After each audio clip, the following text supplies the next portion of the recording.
Now, I promise I don't mean to be morbid here with this question, Cannon, but what is the death penalty for if not for a case like this one? Why did the prosecution spare this killer's life when 4 other families won't be able to see their loved ones again?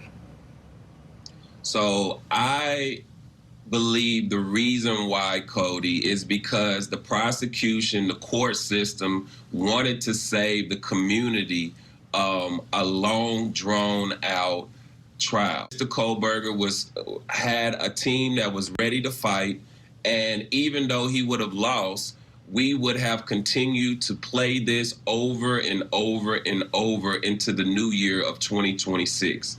That is not what this family needed. That is not what this community needed. Idaho probably hasn't even been talked about this much since the potato.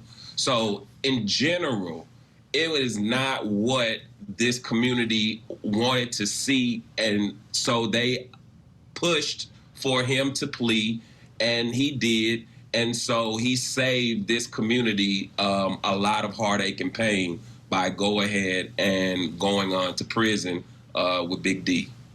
Yeah, this trial would have gone on for months and months. When we were prepping for it here at Court TV, we were talking about maybe 3 months for certain, someone being out there in Idaho.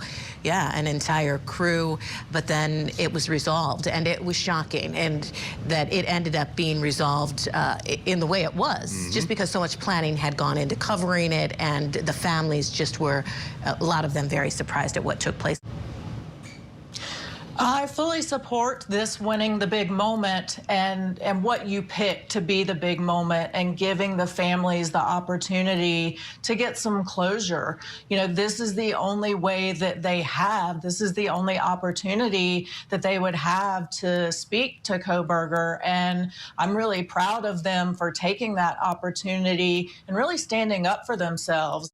I know that some people had issues with a few of the things that were said, but these people suffered the worst tragedy imaginable. So I think that we can give them a little grace in what they said to him. And honestly, you know, I was hoping for the death penalty as well, but we have heard from Brian Kohberger and him complaining about the bananas and the people yelling at him. So it sounds like he is suffering a fate worse than death right now, and that's all we could really hope for.